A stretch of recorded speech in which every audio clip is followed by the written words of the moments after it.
ప్రియమైన వారలారా, దేవుడు మనకు అనుగ్రహించినటువంటి 66 పుస్తకాల బైబిలు గ్రంథములో ఒక్కొక్క పుస్తకానికి ఒక పేరు అనేది పెట్టబడింది. ఆదికాండం మొదలుకొని ప్రకటన గ్రంథం వరకు ఉన్నటువంటి 66 పుస్తకాలకు ఒక్కో పుస్తకానికి ఒక్కొక్క పేరు పెట్టబడింది. ప్రతి పుస్తకానికి ఉన్నటువంటి పేరు, ఆ పేరును బట్టే ఆ పుస్తకములో ఉన్నటువంటి సమాచారం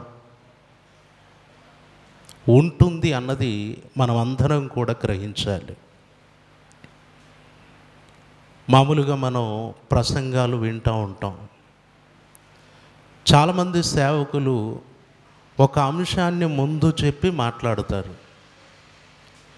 కొంతమంది ఏ విధమైనటువంటి అంశం పెట్టకుండా మాట్లాడతారు. అంశము అనేటటువంటిది ముందుగా ప్రకటించారు అంటే మన ఆలోచన అంతా కూడా దేని మీద ఉంటుంది? చెప్పిన అంశం ప్రకారము బోధ వెళుతుందా లేదా అనే దాని మీద ఉంటుంది. మనిషి ఎందుకు పుట్టాడు అని ఒక అంశం పెట్టి మనిషి ఎందుకు పుట్టాడో చెబుతూ వెళితేనే మనకు అర్థమవుతుంది. మనిషి ఎందుకు పుట్టాడో తెలుసుకుందాం అనే ఒక అంశాన్ని చెప్పి మనిషి మరణం కొరకు మాట్లాడామనుకోండి, అప్పుడు వినేటటువంటి మనకు కూడా ఎలా ఉంటుందంటే, ఇదేదో అంశం ఒకటి పెట్టారు, సబ్జెక్టు ఇంకోలా వెళ్ళిపోతుంది, అసలు దానికి దీనికి సంబంధం లేనట్టుగా ఉంది అని అనిపిస్తుంది. అంటే ఇక్కడ ఒక అంశాన్ని ముందుగా ప్రకటిస్తే ఆ అంశానికి సంబంధించినటువంటి వివరణే తర్వాత ఇవ్వాలి. బైబిల్లో ఒక పుస్తకానికి ఒక పేరు అనేది పెడితే ఆ పేరుకు తగ్గ ఇన్ఫర్మేషన్ ఎందులో ఉండాలి? ఆ పుస్తకములో ఉండాలి. ఉదాహరణకు మీరు చూస్తే ఆది కాండము అని అంటాడు. ఆది, ఆది అంటే ప్రారంభము అని. ఆది కాండము అన్నప్పుడు మీరు చూడండి, ఆ పుస్తకములో అన్ని ప్రారంభ విషయాలే ఉంటాయి. సృష్టి ప్రారంభం, మానవుని ప్రారంభం, అలాగే వంశావళుల ప్రారంభం, మానవుని పతనం ప్రారంభం. ప్రతి ప్రారంభమును గూర్చినటువంటి విషయం ఎందులో ఉంది? ఎందులో ఉందండి?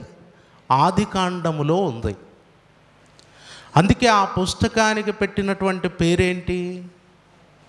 ఆది కాండము. ఆది అనగా ప్రారంభము.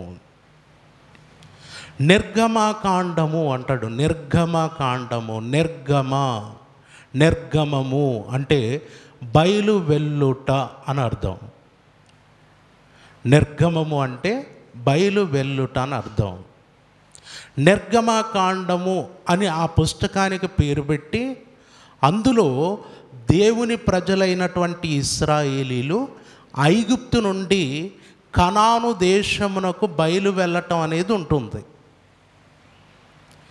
మీరు నిర్గమకాండం 12వ అధ్యాయములో చూస్తే పస్కా పండుగను ఆచరించినటువంటి రాత్రి ఏం జరిగింది?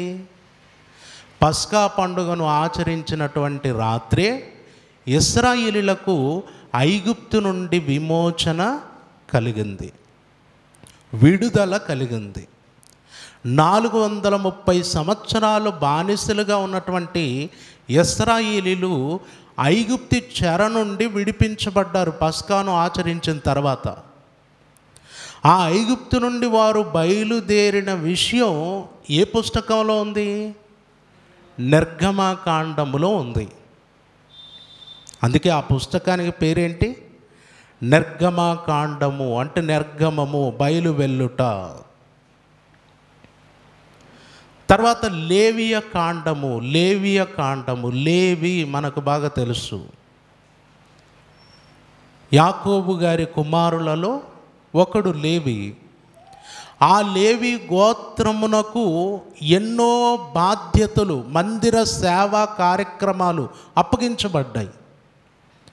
వారు దేవుని మందిరములో బలుల విషయంలో ఎలా ప్రవర్తించాలి, వారి వస్త్రధారణ ఎలా ఉండాలి, అర్పణలు ఎలా అర్పించాలి, దేవుని మందిర సేవా కార్యక్రమాలన్నీ, లేవీయుల బాధ్యతలన్నీ తెలియచేసేటటువంటి పుస్తకమే లేవియ కాండం.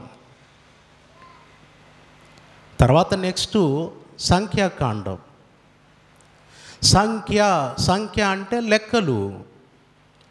ఇశ్రాయేలీయులు సీనాయి పర్వతం దగ్గర లెక్కించబడ్డారు, మరలా మోయాబు మైదానములో లెక్కించబడ్డారు. 12 గోత్రములలో ఏ గోత్రమునకు ఎంతమంది ఉన్నారు, కేవలం పురుషుల లెక్క 20 ఏండ్లు మొదలుకొని పై ప్రాయము కలిగినటువంటి వారి లెక్క చెప్పబడింది. అందుకే సంఖ్యాకాండము అనగా అంతా ఇశ్రాయేలీయుల లెక్కలు, వంశావళుల లెక్కలు, ఏ గోత్రములో ఎంతమంది ఉన్నారనే లెక్కలు ఆ పుస్తకంలో ఉంటుంది. నెక్స్ట్ ద్వితీయోపదేశం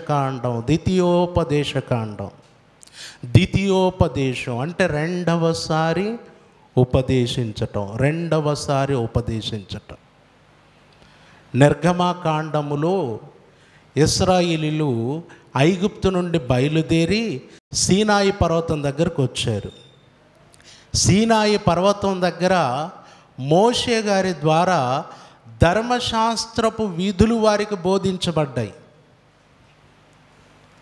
మొదటిసారి బోధించబడ్డాయి, సీనాయి పర్వతం దగ్గర బోధించబడ్డాయి. మరలా అదే ఆజ్ఞలు, అదే సంగతులు రెండవసారి మోయాబు మైదానములో బోధించబడ్డాయి. అంటే ద్వితీయోపదేశ కాండమునకు వచ్చేసరికి మోయాబు మైదానములో వారు ఉన్నారు. మొదట సీనాయి పర్వతం దగ్గర బోధించబడినటువంటి సంగతులు రెండవసారి మరలా ఉపదేశించటం జరిగింది. అందుకే ద్వితీయోపదేశం. ఇలా ప్రతి పుస్తకానికి ఒక పేరు, ఆ పేరుకు తగ్గ విషయం ఆ పుస్తకములో ఉంటుంది. బైబిల్ చదవాలని, బైబిల్ అర్థం చేసుకోవాలని ప్రయత్నించే వారికి ఇదొక మంచి ఆలోచన. ముందు మనం పైనున్న టైటిల్ అర్థం చేసుకోవాలి. ముందు ఏమండి, పెట్టబడినటువంటి అంశం అర్థం చేసుకోవాలి. అంశం అర్థమైతేనే తర్వాత విషయం ఏంటి అనేటటువంటిది తెలుసుకోవటానికి సులువుగా ఉంటుంది. ఇప్పుడు ఇలా ప్రతి పుస్తకానికి ఒక పేరు, ఆ పేరుకు తగ్గ విషయం ఆ పుస్తకములో ఉన్నట్టుగానే ఈ 66 పుస్తకాలలో ఒక పుస్తకం ఉంది. ఆ పుస్తకం యొక్క పేరేంటంటే విలాప వాక్యములు. ఆ పుస్తకానికి ఉన్న పేరేంటి? విలాప వాక్యములు అంటే అర్థం ఏంటి? విలాప వాక్యములు అంటే అర్థం ఏంటి? విలపించటం, దుఃఖించటం, ఏడవటం,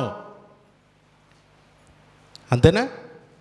విలపించటం, విలాప వాక్యములు. ఇప్పుడు విలాప వాక్యములు అని పైన టైటిల్ పెట్టాడు. ఇప్పుడు అందులో ఆ పుస్తకంలో ఏముంటుంది? ఎంజాయ్ ఉంటుందా? నవ్వుకుంటూ తిరుగుతారా? పండగలు చేసుకుంటూ ఉంటారా? ఏముంటుంది ఆ పుస్తకంలో? టైటిల్ ఏముంది? టైటిలు విలాప వాక్యములు.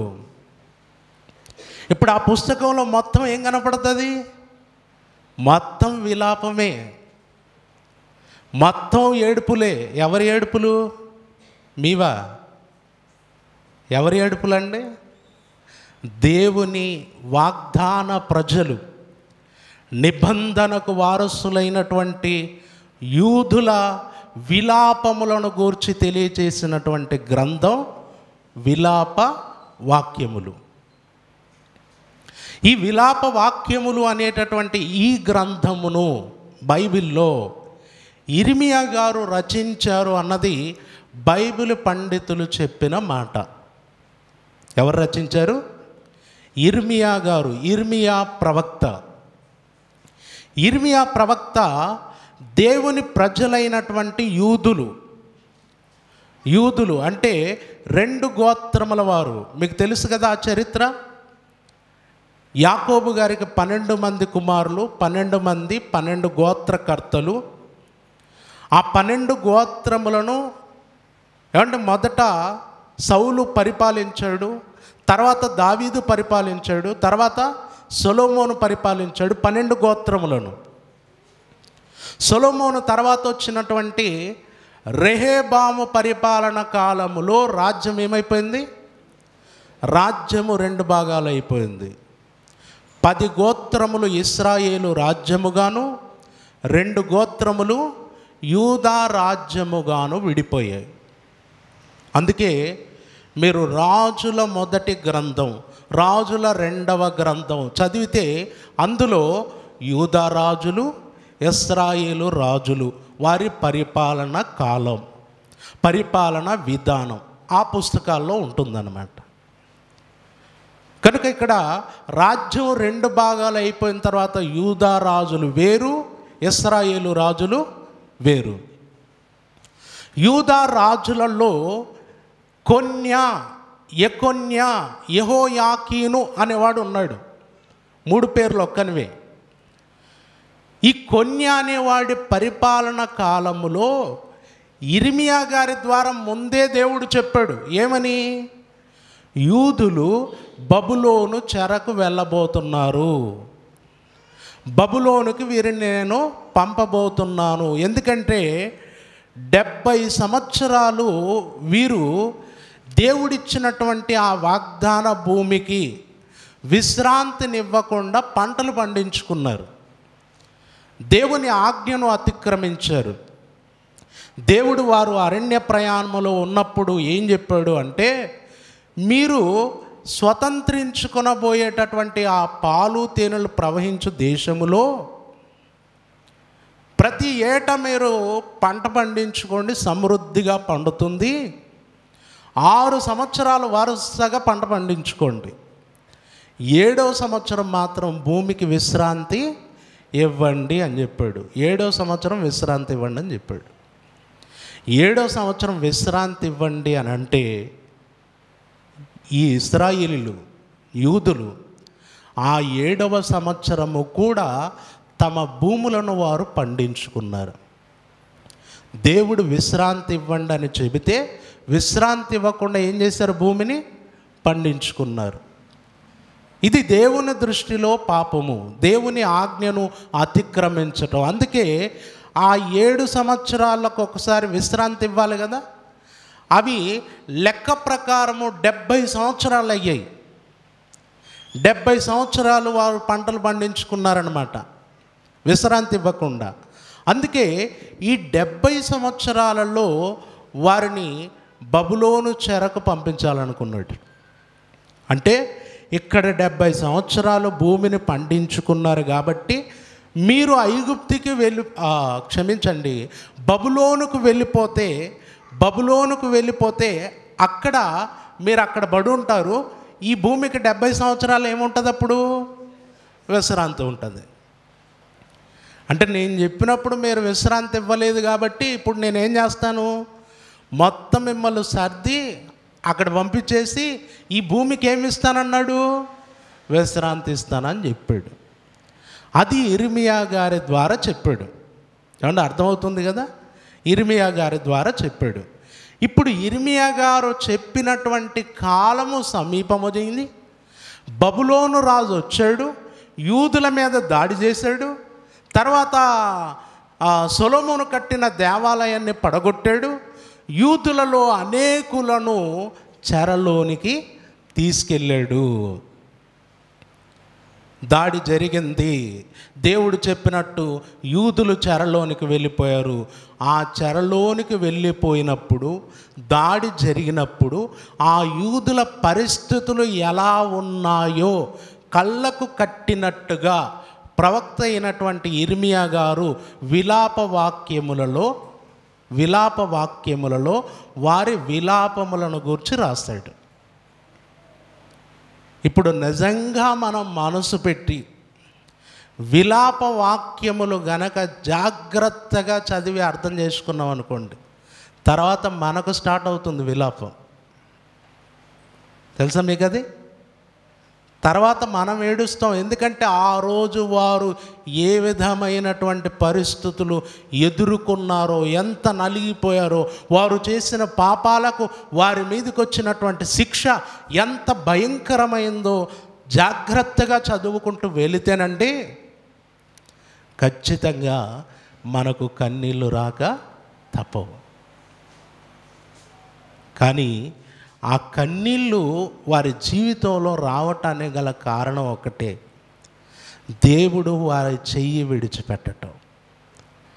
దేవుడు వారి చెయ్యి విడిచిపెట్టడానికి గల కారణం ఏంటంటే వారే దేవుణ్ణి విడిచిపెట్టడం. అదే కారణం. అయితే ఈ విషయాలు మనం ఇంకా చివరిలో మాట్లాడుకుంటాం. అయితే ఇప్పుడు విలాప వాక్యములు అన్నవి ఎవరి గురించి, ఎందుకొరకు అనే విషయాలు మాత్రం మీకు స్పష్టంగా అర్థమైందా? ఎవరి కొరకు అనే విషయం అర్థమైందా? అర్థమైంది. ఇప్పుడు విలాప వాక్యంలోకి వెళ్ళి అన్ని విషయాలు ఈవేళ మాట్లాడుకోవటానికి కుదరదు. నాకు వీలైనంత మట్టుకు సమయాన్ని బట్టి కొన్ని విషయాలు మాత్రమే నేను ప్రస్తావిస్తాను. అయితే ప్రస్తావించబడే విషయాలు మాత్రం చాలా మనం ఆలోచించి అర్థం చేసుకోవాల్సినటువంటి విషయాలు. ఒకసారి వాటిని చూద్దాం. విలాప వాక్యములు 1వ అధ్యాయం 1వ వచనం నుండి, జనభరితమైన పట్టణము అన్నాడండి. యూదులైనటువంటి వారు, యెరూషలేము యొక్క నివాసులు, వీరేంటంటే జనభరితమైన పట్టణం. ఏ పట్టణం ఇది? జనభరితమైన పట్టణం. అంటే ఎప్పుడు జనులతో కిటకిటలాడుతూ ఉంటుంది, కలకలలాడుతూ ఉంటుంది.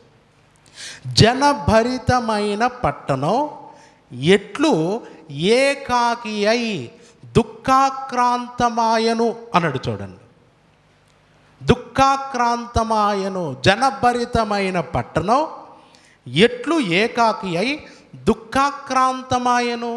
అంటే జనభరితమైన పట్టణం ఇప్పుడు ఏమైపోయింది? ఏకాకి అయిపోయింది. ఏకాకి అయిపోయి దుఃఖాక్రాంతం అయిపోయిందట. పైన టైటిల్ ఏంటండి? పైన టైటిల్ ఏంటి? విలాప వాక్యములు. ఇప్పుడు విలాపముతో ఉండాలా లేదా? పుస్తకం అంత విలాపం కనపడాలా లేదా? ఇప్పుడు పండుగలు చేశారు, ఆనందించారని మొత్తం చెప్పుకుంటూ వచ్చారనుకోండి, ఇప్పుడు మనం ఏమంటాం? పైన టైటిల్ ఒకటి, కింద సబ్జెక్టు ఇంకొకటి. చాలామంది చెప్తారు కదా అలా. టైటిల్ ఏమో ముందు నీట్గా చెప్తారు, తర్వాత ఎటు పోద్దో తెలియదు ప్రసంగం. చాలామంది ఉన్నారు అలా. అంటే టైటిల్కి తగ్గ విషయం చెప్పరన్నమాట. కానీ బైబిల్లో ఉన్నటువంటి ప్రతి పుస్తకం టైటిల్ ఏదో దానికి తగ్గ విషయం క్లియర్గా ఉంటుంది. అందుకే బైబిల్ ఎలా బోధించాలి అని మనం ఎవరిని చూసి నేర్చుకోవాల్సిన అవసరంలా. బైబిల్లే జాగ్రత్తగా చదివితే బైబిల్ ఎలా బోధించాలో బైబిలే మనకు నేర్పిస్తుంది. చాలామంది అది తెలియక కొంతమందిని ఫాలో అవుతారు. ఫాలో అయ్యి ఆయన ఇటు ఊపితే ఈయన ఇటు ఊపుతాడు, ఆయన ఇటు కదిలితే ఈయన ఇటు కదులుతాడు. ఆయన మధ్యలో ఇటు అన్నాడు అనుకోండి, ఈయన కూడా ఏం చేస్తాడు? ఈయన జుట్టు పెంచుకుంటాడు, మధ్యలో ఇటు అంటాడు. అంటే మనుషులను ఫాలో అవ్వటం, మనుషులను కాపీ చేయటం అన్నట్ట. అండ్ కొంతమందిని చూడండి సోషల్ మీడియాలో, నాకు నవ్వు వచ్చేస్తుంది వాళ్ళని చూస్తే. అంటే వాళ్ళని అనుకరించటం అంటారు. అనుసరించు తప్పులేదు, అనుకరణ అవసరం లేదు. అనుసరించటం అంటే ఆ మనిషి యొక్క మంచి ప్రవర్తనను మనం అనుసరించవచ్చు, అందులో తప్పులేదు. కానీ అనుకరణ జరగకూడదు. అతను ఇలా కదిలితే ఇలా కదలడం, అండ్ ఆయన ఇలా కూర్చుంటే అలాగే కూర్చోటం, ఆయన ఇలా తింటే అలాగే తినటం. అండ్ మామూలుగా మీరు చూసారా, చాలామంది తమ్ముడు తమ్ముడు అనే పదం మన వాళ్ళు ఎప్పుడు వాడేవాళ్ళు కాదు. మనకు వైజాగ్ నుండి పరిచయం అయింది. అప్పటి నుండి చూసారా అండ్ చాలామంది ఎలా పలకరిస్తారు, చెప్పు తమ్ముడు అంట. అంటే మన భాష ఏంది, మన కథ ఏంది ఏమండి, మారిపోయిందా లేదా? అంటే ఇక్కడ ఏమైపోయింది, ఎవరినో మనం ఏం చేస్తున్నాం, అనుకరిస్తున్నాం. ప్రసంగం స్టార్ట్ అవ్వగానే చాలామంది ప్రియమైన సహోదర సహోదరి మనులారా అని అనటం కరెక్ట్గా ఉంటుంది. కొంతమంది ప్రియమైన దేవుని పిల్లలారా అంటారు అని స్టార్ట్ చేస్తారు. అది కూడా తప్పేమీ కాదు. కానీ మన వాళ్ళు చూశారు కొంతమంది ఇప్పుడిప్పుడు కొత్త గుర్రాలు, వీళ్ళు కూడా ఎలా స్టార్ట్ చేస్తారనమాట. వీళ్ళు కూడా స్టార్టింగ్ ఎలా ఉంటుంది, ప్రియమైన దేవుని పిల్లలారా అంటాడు. ఇప్పుడు ఒక పెద్ద ఆయన ఉన్నాడు ఏమంటే, ఒక పెద్ద ఆయన ఉన్నాడు, ఆయన పిల్లలారా, ప్రియమైన దేవుని పిల్లలారా అని ఆయన నోట అంటే దానికి కరెక్ట్గా ఉంటుంది. అవునా కదా? ఆయన ఒక తండ్రిలా ఉన్నాడు, పెద్ద వయసులో ఉన్నాడు, ఆయన అలా మాట్లాడితే అందంగా ఉంటుంది. ఇంత ఉంటాడు వాడు వచ్చి ఏమంటాడు సహోదర సహోదరి మనులారా అన్నాడు. ఏమంటాడు, పిల్లలారా పిల్లలారా పిల్లలారా అని మొత్తం ప్రసంగం అంతా పిల్లలేవని ప్రసంగం అంతా. అసలు మనం ఎలా బోధించాలి, ఎలా మాట్లాడాలి, ఎలా అంశాన్ని వివరించాలన్నది బైబిల్ జాగ్రత్తగా చదివితే మనకు బైబిల్ ఏం చేస్తుంది, నేర్పిస్తుంది. అందుకే ఇతరుల దగ్గర బోధ నేర్చుకోండి. ఇతరులను, వారి ప్రవర్తనను, మంచి ప్రవర్తనను చూసి అనుసరించండి. కానీ వారు ఎలా కదిలితే అలా కదలాలి, ఎలా ప్రసంగం చేస్తే అలా చేయాలి, వాళ్ళని అనుకరించాలనే పద్ధతి మాత్రం మంచిది కాదు. కాబట్టి చాలా మటుకు మనం టీవీల్లో పాటలు పాడే వాళ్ళని కూడా చూస్తూ ఉంటాం. పాటలు కొంతమంది వారి ఓన్ వాయిస్తో పాడరు. ఎలా పాడతారు, ఎస్పి బాలులాగా, జేసుదాసులాగా. ఏమంటే మనం కూడా అంతే. మనం కూడా ఒక పాట ఎత్తుకున్నాం అనుకోండి, ఎట్ట పాడాలనుకుంటాం, మన ఓన్ వాయిస్తో పాడం. మనం ఆ సింగర్ ఎలా పాడాడో మనం కూడా అదే బేస్ వాయిస్తో ఎత్తుతాం. స్టార్టింగ్ అలా అనిపిస్తుంది, తర్వాత అయోమయం. అందుకే అనుకరణ ఎప్పుడూ ఉండకూడదు. ఒరిజినల్గా మన వాయిస్ ఏదో అలాగే మాట్లాడాలి, అలాగే వెళ్ళాలి, బాగుంటుంది. కనుక బైబిలు మనకు ఎలా బోధించాలి, ఎలా చేయాలన్నది అన్ని విషయాలు నేర్పిస్తుంది. ఇక్కడ చూడండి, విలాప వాక్యములు అన్నాడు. విలాప వాక్యములు అని టైటిల్ పెట్టి ప్రారంభములోనే చెప్పాడు, జనభరితమైన పట్టణం ఎట్లు ఏకాకి అయి దుఃఖాక్రాంతమాయను. దుఃఖము, ఆ పట్టణములో దుఃఖము, ఆ పట్టణము ఏకాకి అయిపోయింది అని చెప్పాడు. తర్వాత క్రింది వచనంలో మనం చూస్తే, క్రింది వచనంలో అది విధవరాలి వంటిదాయను, అన్యజనులలో ఘనతకెక్కినది, సంస్థానములలో రాజకుమార్తె అయినది, ఎట్లు పన్ను చెల్లించున్నదైపోయెను అన్నాడు. చూడండి, ప్రశ్నించాడు. జనభరితమైన పట్టణం అట దుఃఖాక్రాంతం అయిపోయిందట. తర్వాత విధవరాలి వంటిది అయిపోయిందట. అన్యజనుల్లో ఘనతకెక్కినది, సంస్థానాల్లో రాజకుమార్తె అయినది, చివరికి ఏమైపోయిందట, పన్ను చెల్లించేదిగా మారిపోయిందట. పన్ను చెల్లించేదిగా మారిపోయిందట. అండ్ నిజంగా యెరూషలేము, యూదులు, దేవుడు వారికి ఇచ్చినటువంటి వైభవము ఎంత గొప్పదో తెలుసా? అసలు యెరూషలేమును గురించి బైబిల్లో ఏం చెప్పబడింది ఒకసారి చూద్దాం. కీర్తనల గ్రంథం యెరూషలేమును గురించి రాయబడిన కొన్ని మాటలు మనం చదువుదాం. కీర్తనల గ్రంథం 48వ అధ్యాయము 1వ వచనం నుండి చూద్దాం. మన దేవుని పట్టణమందు, ఆయన పరిశుద్ధ పర్వతమందు యెహోవా గొప్పవాడును బహుకీర్తనీయుడునై ఉన్నాడు. ఉత్తర దిక్కున మహారాజు పట్టణమైన సీయోను పర్వతము. సీయోను, సీయోను అనగా యెరూషలేము. సీయోను అంటే ఏంటండి? యెరూషలేము. దావీదు పురము, దావీదు పట్టణం. ఏమంటే ఇక్కడ రాయబడినటువంటి విషయం ఏంటంటే, ఉత్తర దిక్కున మహారాజు పట్టణమైన సీయోను పర్వతము రమ్యమైన ఎత్తుగల చోటును ఉంచబడి సర్వభూమికి సంతోషకరముగా ఉన్నది అన్నాడండి. సర్వభూమికి యెరూషలేము ఎలా ఉండేదట? యెరూషలేము ఎలా ఉండేది? సంతోషకరంగా ఉండేది. ఆ పట్టణం వల్ల 10 మంది ఆనందంగా ఉండేవారు. ఆ పట్టణం వల్ల 10 మంది బ్రతికేవారు. ఆ పట్టణము సంస్థానాలన్నిటిలో కూడా ఘనతకెక్కినటువంటి పట్టణం.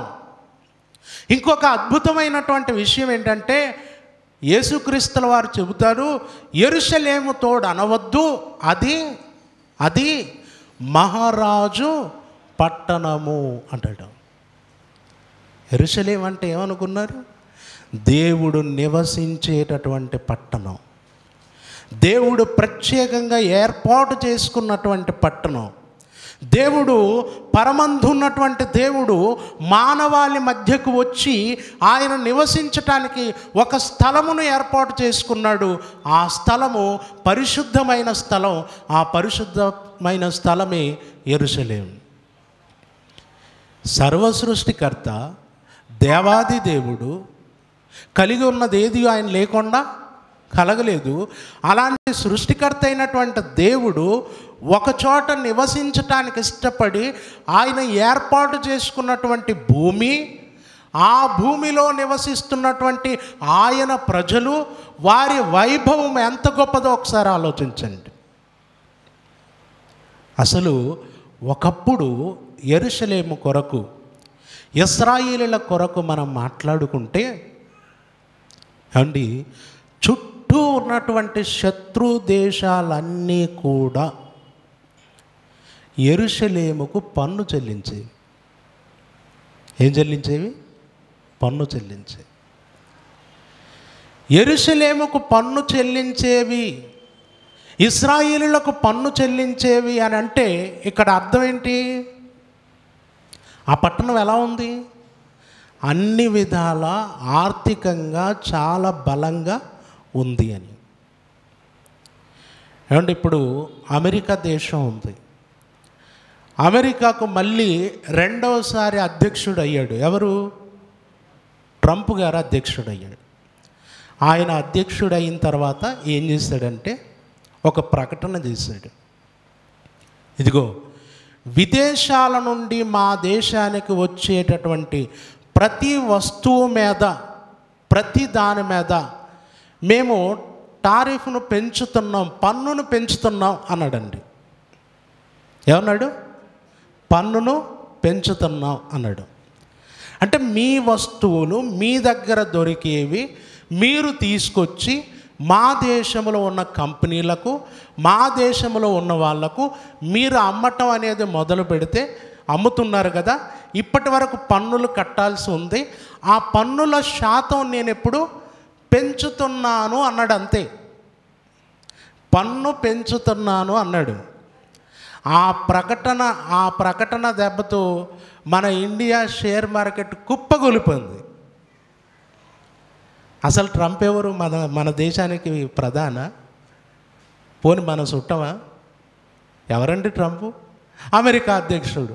అక్కడెక్కడో ఉండి ప్రకటన చేస్తే ఇక్కడేమైంది? మొత్తం కుప్పగూలిపోయింది.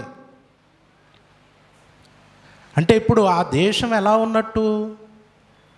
వాడెవడో ప్రకటన చేస్తే మన ఆర్థిక వ్యవస్థ దెబ్బతింటుంది అంటే వాడి దేశం ఎలా ఉన్నట్టు?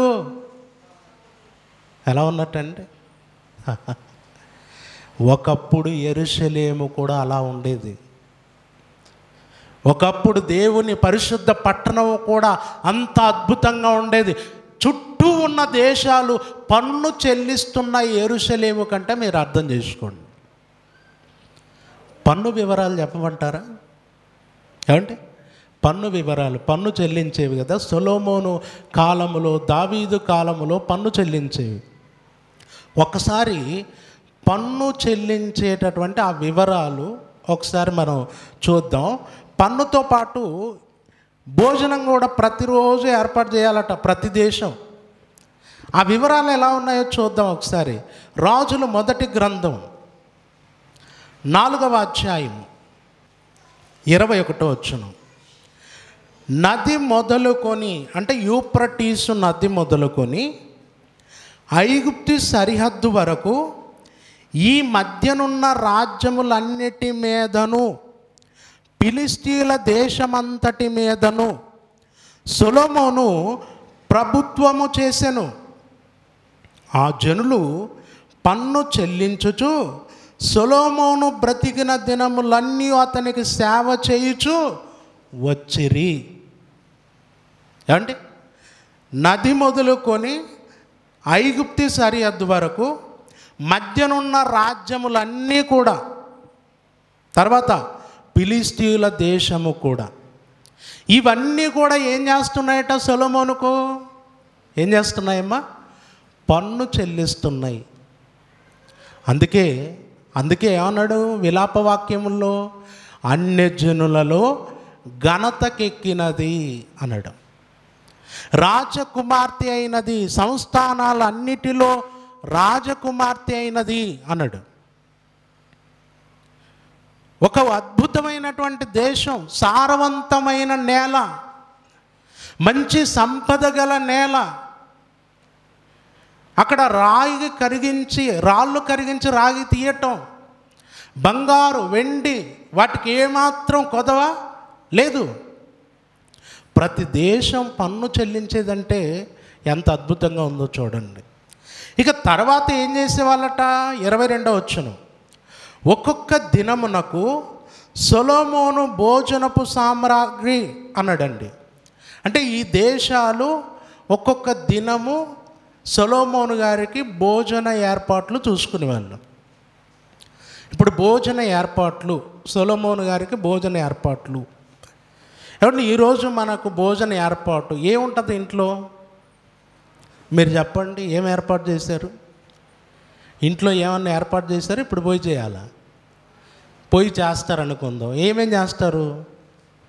ఈరోజు ఎలాగో ముక్కలేంది ముద్ద దిగదు. ఓకే, ఈరోజు మటనో, చికెనో, చేపలో ఏవో ఒకటి, తర్వాత రైస్ ఉంటుంది, ఆ తర్వాత కొంతమంది రొట్టె, చపాతి. ఏమంటే ఇప్పుడు ఎవరింట్లోనైనా మటను, చికెను, చేపలు ఇవన్నీ ఎవరింట్లోనైనా ఉన్నాయా ఈరోజు? ఎవరన్నా ఏర్పాటు చేశారమ్మా? చేశారు ఎవరైనా? మేమేం రాములేండి మీ ఇంటికి. ఈరోజు ఈ ఒక్క పూట మీరు తినటానికి మొత్తం 3 ఐటమ్స్ ఎవరన్నా ఏర్పాటు చేసుకుంటారా? లేదు. ఏదో ఒకటి. మహా అయితే ఇంట్లో మటన్ తిననోడికి చికెన్ తిననోడికి మటను, అది ఇంతే. మళ్ళా ఎక్కువేమీ ఉండదు. అంతేనా? లిస్ట్ అంతేనా మనది? రోజు తినేటటువంటి భోజనపు లిస్ట్ అంతేనా? ఒకసారి ఇక్కడ చూద్దాం.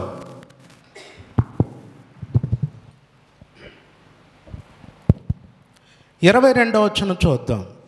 ఒక్కొక్క దినమునకు సొలొమోను భోజనపు సామ్రాగ్రి ఎంతనగా 600 తూముల సన్నపు గోధుమ పిండి అంట. ఎన్ని తూములమ్మా? 600 తూముల సన్నపు గోధుమ పిండి. తూములు అంటే ఏంటో ఇక్కడ కొంతమంది పాత పెద్ద మనుషులు ఎవరన్నా ఉంటే వాళ్ళని అడగండి, వివరంగా చెప్తారు మీకు. ఏమండి తూములు అంటే ఏంటో చెప్తారు. సన్నపు గోధుమ పిండి, తర్వాత 1200 తూముల ముతక పిండి అట. ఏ పిండి? ముతక పిండి. తర్వాత ఇంకోటి ఏంటి క్రింద అంటున్నాడు, 1200 తూముల ముతక పిండి, క్రొవ్విన ఎడ్లు 10. ఏనమ్మా? 10 కేజీలు కాదు, 10 కేజీల కథ కాదు ఇది. క్రొవ్విన ఎడ్లు 10, విడి ఎడ్లు 20, 100 గొర్రెలు, ఇవిగాక ఎర్ర దుప్పులు, జింకలు, క్రొవ్విన బాతులు తేబడాను. అంటే ఇలా భోజనపు బల్ల దగ్గరికి వెళ్తే ఈ బల్ల మీద అన్నీ ఉండాలట. ఎట్లా నెలకోసారా? నెలకొకసారమ్మా? ప్రతిరోజు. ఇవెవరు తెచ్చేది? బయట అన్యజనులు ఉన్నారు చూడండి, పన్ను కడుతున్నారు, వాళ్ళు తెచ్చి పెట్టాలన్నమాట. వంతుల ప్రకారం ఒక్కొక్కరు తెచ్చి ఇలా ఏర్పాటు చేయాలి సొలొమోను రాజుగారికి అండి. బయటివాడు వీళ్ళ భోజనం సిద్ధం చేసి తెచ్చి పెడుతున్నాడు, బయటివాడు పన్ను కడుతున్నాడు అంటే ఈ దేశం ఎలా ఉండాలి? ఎంత అద్భుతంగా ఉండాలి! అంత అద్భుతమైనటువంటి దేశం ఇది. అసలు సొలొమోను గారి కాలములోనట వెండి రాళ్ళంత విస్తారముగా పడుందట. ఇప్పుడు బయటికి వెళ్ళి ఒక రాయి తీసుకొని రాపమ్మా అంటే ఎంతసేపు పోతారమ్మా? ఎంతసేపు పోతారు? ఒక రాయి పట్టుకొని రాపోండి అంటే పోతారు? ఎంతసేపు పోతారు? రాయి అది చక్కగా ఉండకపోయినా పర్వాలేదు, ఎట్టయినా ఉండి ఒక రాయి తీసుకొని రండి అంటే అలా ఇటు పోయి ఒక 5 నిమిషాల్లో వచ్చేస్తారు. బయటికి వెళ్ళి వెండి పట్టుకురాము అంటే వచ్చే వారమైనా రారు. మీరు వస్తారా? ఇది దొరుకుతుందా వెండి? పోనీ జొన్నగిరికి పోయినా దొరుకుతుందా? ఏడ దొరుకుతుంది? ఎక్కడ దొరకదు. కానీ ఇశ్రాయేలు దేశంలో ఒకప్పుడు ఏముండేదట? వెండి దేశంలో రాళ్ళంత విస్తారముగా పడి ఉంది. అంత అద్భుతమైనటువంటి దేశం యెరూషలేము ఇప్పుడు ఏమైపోయింది? జనభరితమైన పట్టణం, ఎట్లు ఏకాకి అయి దుఃఖాక్రాంతమాయను, అది విధవరాలి వంటిదాయను అన్నాడండి. విధవరాలు అంటే తెలుసా మీకు? విధవరాలు అంటే భర్త చనిపోయాడు అనుకుంటాము. విధవరాలు అంటే ఎవరు? భర్త చనిపోయాడు. అసలు భర్త చనిపోయిన రోజున మీరు బాగా చూసారా? ఏమంటే హైందవ సాంప్రదాయాల్లో కానీ అవి ఇంచుమించు మనం కూడా వాటి నుండే వచ్చాం కనుక మన సాంప్రదాయాల్లో కానీ భర్త చనిపోయిన తర్వాత చనిపోయిన రోజున ఆమె దగ్గరికి అందరూ వస్తారు. తర్వాత చనిపోయిన వ్యక్తి కొరకు అందరూ ఏడుస్తారు, దుఃఖపడతారు. సమాధి కార్యక్రమాలు ముగిస్తారు. ముగించిన తర్వాత మీరు చూడండి, అంతవరకు ఆమెతో పాటు కూర్చొని ఏడ్చినటువంటి సొంత రక్త సంబంధికులు కూడా ఆమెతో పాటు ఉండరు. ఉంటారండి? ఉంటారా? ఉండరు. అందరూ వదిలేసి వెళ్ళిపోతారు. ఇంకొక విషయం ఏంటంటే చెప్పి వెళ్ళరు. ఇప్పుడు మన వాళ్ళే కాస్త ధైర్యం చేసి చెప్పి కాసేపు ఉండి మాట్లాడి వెళ్తున్నారు. కానీ నిజానికి ఒకప్పుడు ఎలా ఉండేది తెలుసా? ఇంట్లో మనిషి చచ్చిపోయాడంటే ఇంట్లో దీపం పెట్టినా చీకటే వాతావరణం. ఆ చుట్టూ వాతావరణం చీకటిగా ఉండిపోయేది. వీధి మొత్తం మాటలుండవు, మాట్లాడుకున్న గుసగుసలు మాత్రమే. ఇప్పుడు ఒక మనిషి జీవితంలో తనకు తోడున్నటువంటి భర్త చచ్చిపోతే ఆమె పరిస్థితి ఎలా ఉంటుందో తెలుసా? ఎలా ఉంటుంది? ఒంటరిగా ఆ ఇంట్లో వదిలేసి వదిలేసిపోతారు. పోతున్నామమ్మా జాగ్రత్త ఇలాంటివి ఏమీ చెప్పరు. అలా వదిలేసిపోయినప్పుడు ఆ ఒంటరిగా ఉన్నటువంటి ఆమె భర్తను కోల్పోయిన ఆ సమయంలో ఎంత దుఃఖంతో ఆమె హృదయం నిండిపోయి ఉంటుంది. దేవుడు తన ప్రజలైనటువంటి యూదుల గురించి ఏం చెప్తున్నాడంటే అది విధవరాలి వంటిదాయను అంటున్నాడు. ఎలా అయిపోయిందట? విధవరాలు. భర్త వదిలేశాడు. భర్త తన దృష్టిలో చచ్చిపోయాడు. లేదు, విధవరాలి వంటిదిగా మారిపోయింది. ఇప్పుడు ఇలా ఈ స్థితి దిగజారిన తర్వాత అంటే ఇక వారు దేవుణ్ణి వదిలిపెట్టారు, దేవుడు వారిని వదిలిపెట్టాడు. అన్యజనులలో ఘనతకెక్కినటువంటి ఈ పట్టణం పన్ను చెల్లించున్నది అయిపోయి చివరికి ఏ స్థితికి దిగజారిపోయింది అన్న కొన్ని విషయాలు మనం చదవగలిగితే విలాప వాక్యముల్లో కొన్ని విషయాలు చూద్దాం. కొన్ని విషయాలు విలాప వాక్యములు 4వ అధ్యాయము మొదటి వచనం నుండి చూద్దాం. మొదటి వచనం నుండి, బంగారము ఎట్లు మందగిలినది అన్నాడు. చూడండి, బంగారం ఏమైపోయిందట?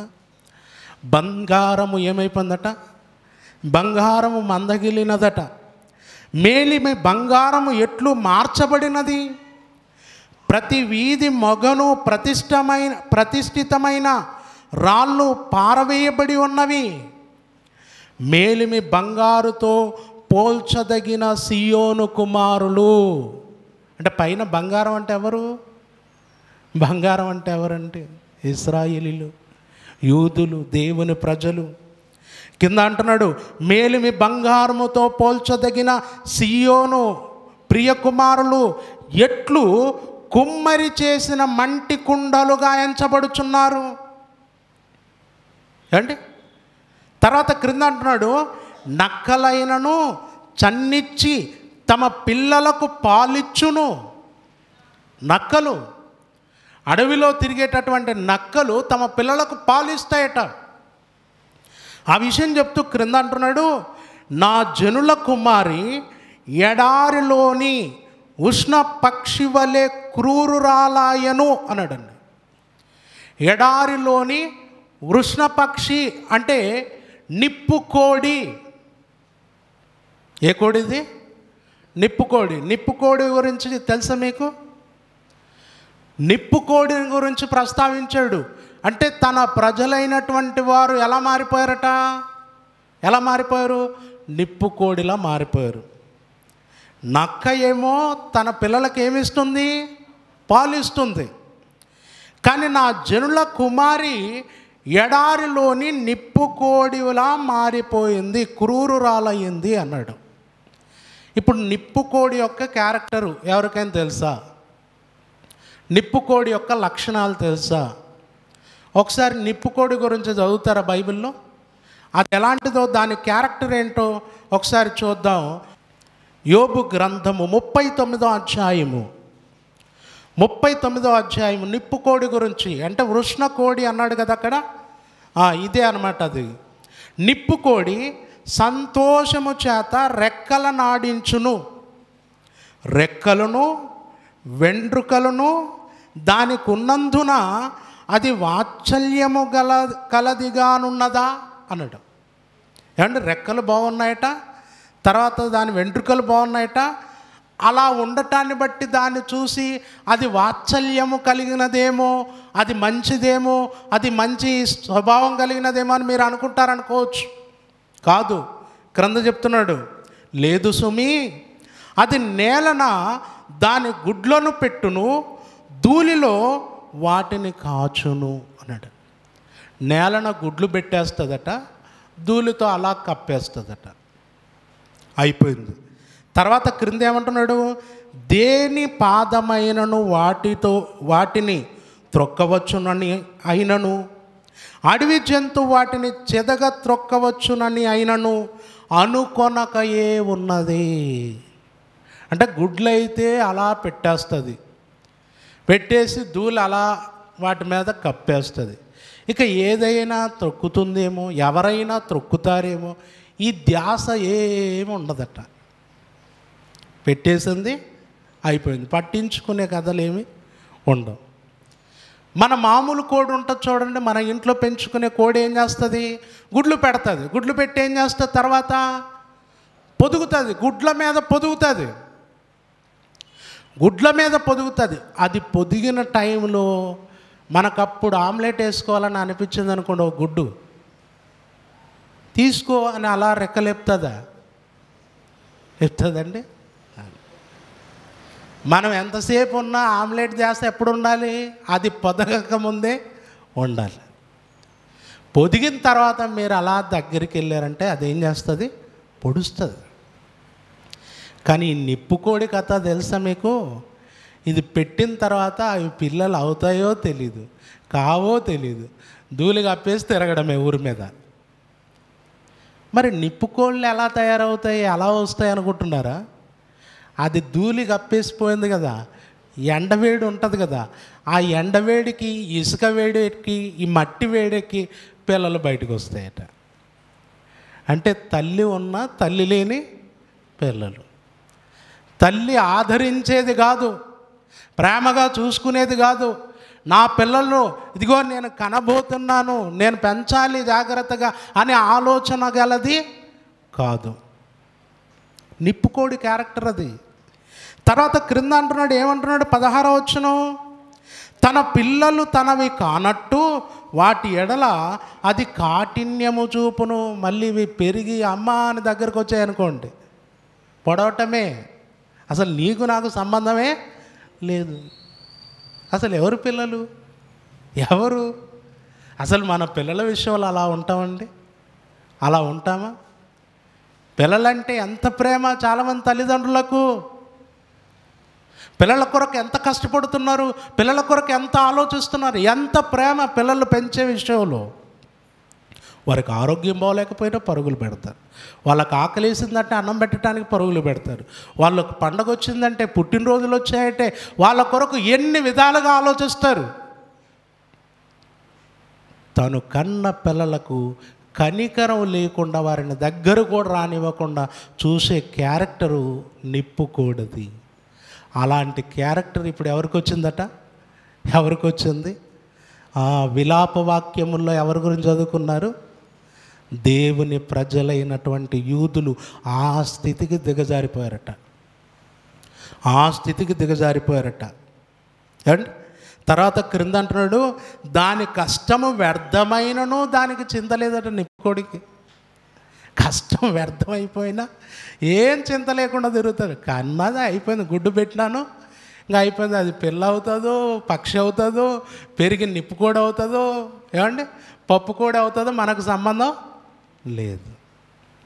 ఇంత నిర్లక్ష్యంగా దాని కష్టం వ్యర్థమైపోయినా అది పట్టించుకోకుండా తిరిగేటటువంటి క్యారెక్టరు దేవుని ప్రజలకు వచ్చేసిందంటే ఎంత భయంకరమైన స్థితికి దిగజారిపోయారో చూడండి. ఇంకొక భయంకరమైనటువంటి విషయం చెప్పి నేను ముగిస్తాను, తర్వాత వీలైతే వచ్చే వారం మళ్ళీ మాట్లాడుకుందాం. అయితే ఏమండి, తమ పిల్లల్లో ఒక నిప్పుకోడిలా బాధ్యత లేకుండా పెంచేటటువంటి, చూసేటటువంటి ఈ యూదులు చివరికి దేశములో క్షామం ఏర్పడింది. ఎలాంటి క్షామమో తెలుసా?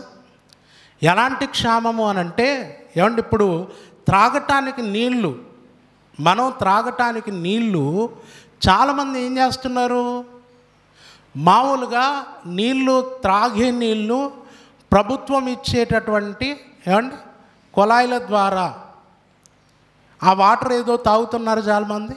కొంతమంది ఏం చేస్తున్నారు, ఆ వాటర్ పడవని చెప్పేసి, ఆ వాటర్ వల్ల రోగాలు వస్తున్నాయని చెప్పేసి ఏం చేస్తున్నారు, బయట మినరల్ లేని వాటరు, పేరు అదొక్కటే, పేరు మాత్రం ఏంటది, మినరల్ వాటరు, స్టైల్గా చెప్తాం మనం కూడా, ఏమంటే ఫిల్టర్ వాటర్ అంతేది. ఓకే, ఇప్పుడు అవి తాగుతున్నారు చాలామంది. అవి తాగటానికి ఏంటి, ఒక 10 రూపాయలు 20 రూపాయలు ఖర్చు పెడుతున్నాం. ఈ నీళ్ళ మీద పెద్ద వ్యాపారమే జరుగుతుంది. రానున్న దినాల్లో ఇప్పుడు మనం పెట్రోల్ కొనటానికి ఎక్కువ డబ్బులు పెడుతున్నాం. రానున్న దినాల్లో నీళ్లు కొనటానికి పెట్టాలి డబ్బులు. పెట్రోల్ పోద్ది, అన్నీ పోద్దాయి, ఎలక్ట్రికల్ వెహికల్స్ వచ్చేస్తాయి. పెట్రోల్ కథ పక్కకు పోయి ఇప్పుడు మేము పెట్రోల్ కొనేదే లేదు అనే టైంకి మనం ఏం కొనే స్థితికి వెళ్ళిపోతాం. అది ఇప్పుడు విదేశాల్లో ఏమంటే ఎక్కడ అరబ్ కంట్రీస్లో, కువైట్, దుబాయ్, ఆ దేశాల్లో పెట్రోల్ రేటు తక్కువ, నీళ్ళ రేటు ఎక్కువ. రేపు మనకు కూడా రానున్న దినాల్లో ఎలా ఉంటుంది, పెట్రోల్ రేటు తక్కువ, నీళ్ళ రేటు ఎక్కువ. ఉంటే గుర్తుపెట్టుకోండి, పోతే పరలోకమే. అంతేనా? ఓకే, మనం ఇప్పుడు కొంటున్నాం నీళ్ళు తాగటానికి, 10 రూపాయలు ఇచ్చి ఇప్పుడు కొంటున్నాం. కొన్ని వందల సంవత్సరాల క్రితం, క్రీస్తు పూర్వం 700 సంవత్సరాల్లో యూదులైన వారు తమ దాహాన్ని తీర్చుకోవటానికి ద్రవ్యమిచ్చి నీళ్లు కొన్నారు, డబ్బులిచ్చి నీళ్లు కొన్నారు. ఇప్పుడు ఎవడో అంటాడు, బ్రహ్మంగారు చెప్పారు అందుకే నీళ్లు కొనుక్కొని తాగుతున్నాడు. ఈ నీళ్లు కొనే పరిస్థితి కరువులు ఏర్పడినప్పుడు, ఏమంటే నీళ్లు దొరకనప్పుడు ఆ రోజుల్లోనే దేవుని ప్రజలైన వారు ఏం చేశారు? నీళ్లు కొనుక్కున్నారట, డబ్బులు ఇచ్చి నీళ్లు కొనుక్కొని తాగారు. తర్వాత కట్టెలు కదండి, కట్టెలు. ఒకప్పుడు అంత కట్టెలతోనే నడిచేది. ఇప్పుడు కట్టెల మీద వంట చేసే వాళ్ళు ఎవ్వరు ఉన్నారమ్మా? ఉంటే తర్వాత చెప్పండి, సన్మానం చేస్తాం. కట్టెల మీద వంట చేసేవాళ్ళు ఏమండి, పొట్టుకు పెట్టి మరి ఏం తెప్పించుకున్నాం మనం? గ్యాస్ తెప్పించుకున్నాం. ఎందుకంటే పక్క వాళ్ళు గ్యాస్ తెచ్చుకున్నారంటే మనమెలా పొయ్యిలో మూతి పెట్టి ఊదుకుంటుంటాం ఏమండి? అలా ఊదేది ఈడ మొగుడు దగ్గర వచ్చి ఈయన దగ్గర వచ్చి దగ్గులు తగ్గేది. ఏమైందంటే ఇంకా కట్టెలు పొయ్యి ఉంటే ఎట్టుంటే చెప్పు. నేను ఆమె చూడు ఆరోగ్యంగా ఉంది, నన్ను చంపుతావు నువ్వు ఖచ్చితంగా అని ఉంటారు మీరు. నేను ఈ ఊది ఏమవ్వాలి, ఊదే సావాల్సిందే తప్పదిక నాకు అని మొత్తానికి ఇప్పుడు కట్టెలు ఎవరింటి దగ్గర నన్ను కనపడుతున్నాయమ్మా? అసలు కట్టెలు పెట్టుకోవటానికి స్థలమే లేదు, కట్టెలే లేవు. ఒకప్పుడు ఇల్లుకు తర్వాత ముందు ఏముండేది? కట్టెల కొరకు పరుగులు పెట్టేవారు. పనులు ఉన్నప్పుడు పనులు లేనప్పుడు తర్వాత పనికి వెళ్ళినా కొంతమంది మేధావులు ఒక మొద్దును ఎత్తున పెట్టుకొని వస్తారు, ఊరికే రారు. మా వీధిలో అలా ఉన్నారులేండి. ఇప్పుడు కట్టెలు ఫ్రీగా దొరుకుతాయి. ఇప్పుడు కొన్ని వందల సంవత్సరాల క్రితం అప్పుడు కట్టెలు దొరకవండి? దొరకవా? ఆ రోజుల్లో వీళ్ళు కట్టెలు కొనుక్కునే పరిస్థితికి వెళ్ళిపోయారు. అంటే దేశం ఎలా మారిపోయిందో చూడండి. ఒకసారి ఆ మాటలు చదవండి. విలాప వాక్యములు 5వ అధ్యాయము 4వ వచనం. ద్రవ్యమిచ్చి నీళ్లు త్రాగితిమి, క్రయమునకు కట్టెలు తెచ్చుకొంటిమి. కట్టెలు కొన్నారు, తర్వాత నీళ్లు కూడా కొని తాగారు. భయంకరమైనటువంటి క్షామం. ఈ క్షామంలో వీళ్ళకు తినటానికి కూడా తిండి లేక ఒకానొక సందర్భంలో ఏం జరిగిందంటే తమ గర్భాన పుట్టినటువంటి తమ చంటి పిల్లల్ని చంపుకొని వండుకొని తిన్నారు. జనభరితమైన పట్టణం ఎట్లు ఏకాకి అయి దుఃఖాక్రాంతమాయెను. అది విధవరాలి వంటిది అయిపోయింది. రాత్రుళ్ళు దాని చెంపల మీద కన్నీరు కారుతూనే ఉందట.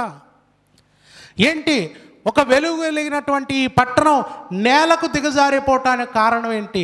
క్షామం రావటానికి కారణం ఏంటి? దాని స్థితి అలా మారిపోవటానికి కారణం ఏంటి? ఆ కారణం ఏంటి? ఆ మాట చూసుకొని ముగించుకుందాం. 4వ అధ్యాయం 6వ వచనం. 4వ అధ్యాయము 6వ వచనం. నా జనుల కుమారి దోషము, నా జనుల కుమారి చేసిన దోషము సొదొమ పాపము కంటే అధికము అన్నట్టు చూడండి. అంటే వీళ్ళు ఏం చేశారు? ఏంటి కారణాలేంటి? అంత అద్భుతమైనటువంటి పట్టణం నేల కొరిగిపోవటానికి, చివరికి తమ గర్భాన పుట్టిన చంటి పిల్లల్లో చంపుకొని తినే స్థితికి దిగజారిపోవటానికి కారణం ఏంటి అనంటే ఆ సియోను కుమారి యొక్క దోషం ఎలాంటిదట? సొదొమ పాపము కంటే అధికమైందట. చరిత్రలో సొదొమ గొమొర్రా పట్టణాలు ఏమయ్యాయి? దేవుడు అగ్నిగంధకములు కురిపించి నాశనం చేశాడు. అగ్నిగంధకములు కురిపించి నాశనం చేసినటువంటి ఆ పట్టణాలలో ఎంత భయంకరమైన పాపం జరిగిందంటే దేవదూతలు వస్తే కూడా దేవదూతలను వదిలిపెట్టడానికి ఇష్టపడలా. దేవదూతలతో కూడా పాపం చేయటానికి ఇష్టపడినటువంటి ఆ పట్టణాలను దేవుడు చూసి చూసి చూసి అగ్నిగంధకాలు కురిపించి నాశనం చేశాడు. ఇప్పుడు ఆ పట్టణాల పాపము కంటే అధికమైన పాపం ఏది? సియోను కుమారి చేసిన పాపం. సియోను కుమారి చేసిన ఆ పాపాన్ని బట్టి దేవుడు ఏం చేశాడు? జనభరితమైన పట్టణం ఏకాకి అయి దుఃఖాక్రాంతమైంది, విధవరాలి వంటిదిగా మారిపోయింది, పన్ను చెల్లించున్నది అయిపోయింది.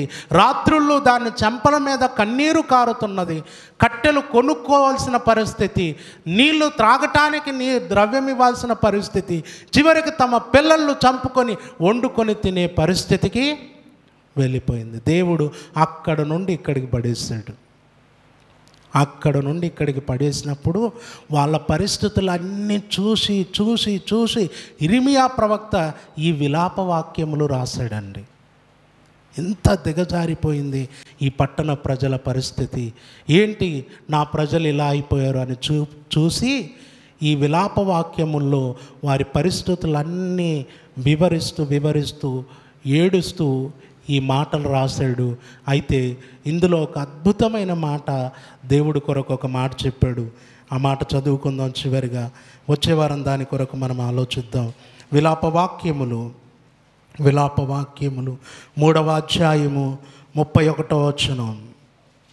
3వ అధ్యాయము 31వ వచనం. ప్రభు సర్వకాలము విడనాడడు అన్నాడు. ఇదిగో మనం ఈ స్థితిలోకి ఎందుకు వెళ్ళిపోయామంటే, మనకి పరిస్థితి ఎందుకు వచ్చిందంటే కారణం ప్రభు మనలో విడిచిపెట్టాడు.